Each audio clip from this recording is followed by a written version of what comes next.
Достар, баршаңызға қайырлы күн, күндеріңізге сәттілік тілеймін. Ал бүгін менің каналымда көңіл күй көтеретін тәтті рецепт, өте оңай дайындалатын чак-чактың рецептісі, бірақ дәмі өте керемет, жаңғақ қосылған және де сироппен дайындалатын чак-чак. Осындай әдемі болып кесілетін, қонаққа да салсаңыз, столдың сәнін келтіретін, дәмі өте керемет болып шығатын жаңғақ қосылған чак-чак қабыл алыңыздар. Ұнап жатса жасап көріңіздер. Осындай чак-чакқа бізге қажет заттар: ұн мен жұмыртқа. 3 жұмыртқа мен ұнды және де жарты қасық соданы араластырамыз. Ас содасын жұмсақ қамыр илейміз. Қамырымыз қатты жұмсақ емес және де тым қатты емес, орташа көлемде болу керек. Тым қатты қылып жөнмеңіздер, өйткені біздің чак-чагымызға сиропымыз сіңбей әдемі болмай қалады. Міне осындай қамыр илеу керек. Қамырды жарты сағатқа қоя тұрамыз, бетін жауып. Осындай міне тым қатты емес және де тым жұмсақ емес болу керек. Енді жарты сағаттан кейін қамырды алып, оқтаулап, жайып және де оны біз турайтын боламыз, жұқалау етіп. Міне қамырымыз дайын болып қалды. Қатты қалың қылмай, қатты жұқа қылмаңыздар, өйткені сода қосылғандықтан біздің қамырларымыз өсіп көлемі үлкейеді. Сондықтан да қатты қалың қылмай, осындай көлемде болған дұрыс.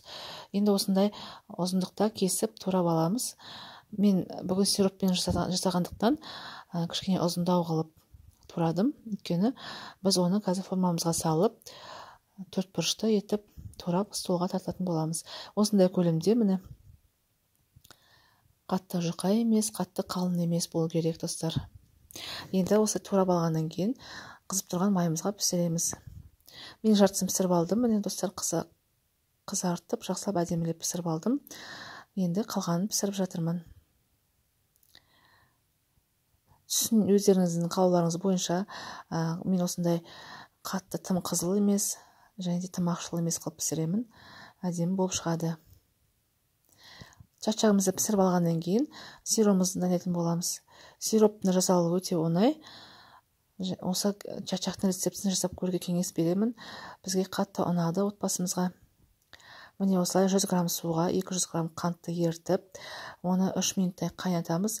3 минуттан кейін үстіне 100 грамм балымызды қосатын боламыз, мед. Балды қосқаннан кейін де 1-2 минут қайнатсаңыз жеткілікті. Содан кейін біздің сиропымыз дайын болады. Оны чак-чагымызға ыстық күйінде құюымыз керек. Міне осылай 3 минут қайнады менің суым. Енді балды қосамыз. Балды қосқаннан кейін, қазір қайнаған кезде біздің сиропымыз көпіреді. Көпірген кезде 1 минуттай араластырып тұрыңыздар. Содан кейін оттан ала берсеңіздер болады. Міне осындай болып көпірді. Жақсылап 1 минуттай араластырыңыздар, сосын біздің сиропымыз дайын. Достар, бұл чак-чакқа жаңғақ қана емес, мейіз де қоссаңыздар болады жаңғақтың орнына. Немесе екеуі де болмаса, жай ғана өзін осы сироппен араластырып жасап көріңіздер. Дәмі енді керемет болып шығады. Осындай жаңғақ мен кішкене оны қуырып алдым, дәмді болу үшін. Енді осыны қосыңыздар. Аздау болса да, көптеу болса да қоса беріңіздер. Жаңғақ пен чак-чактың дәмі керемет болып үйлеседі екеуі.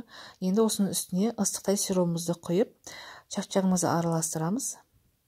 Жақсылап тұрып араластырыңыздар, осындай үлкен кәпірмен.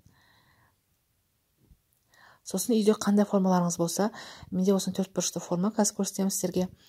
Үйде осындай домалақ ыдыстарыңыз болса да, тек қана өзіңізге ұнайтын көлемді қылып, міне осындай салафанның сағына кішкентай, көріп отқаныңыздай, астына жай ғана салафан төседім.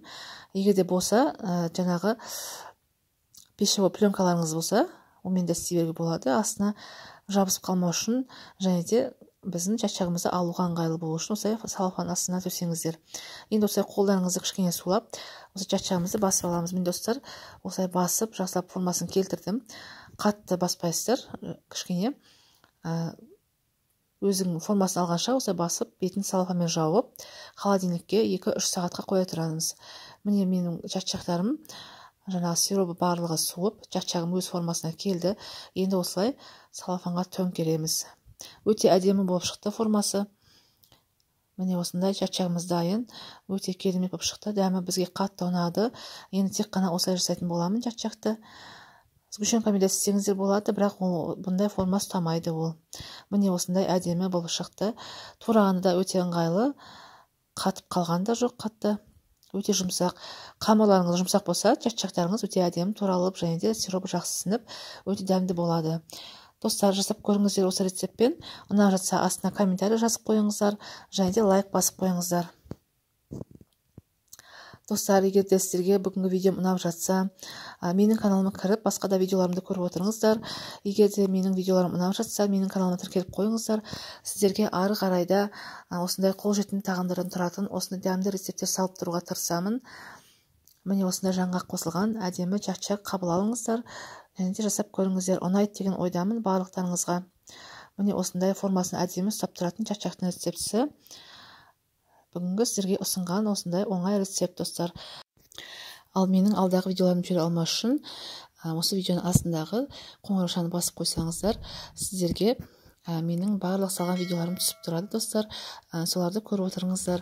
Және де тіркелмесеңіздер тіркеліп қойды ұмытпаңыздар. Келесі видеода кездескенше сау болыңыздар.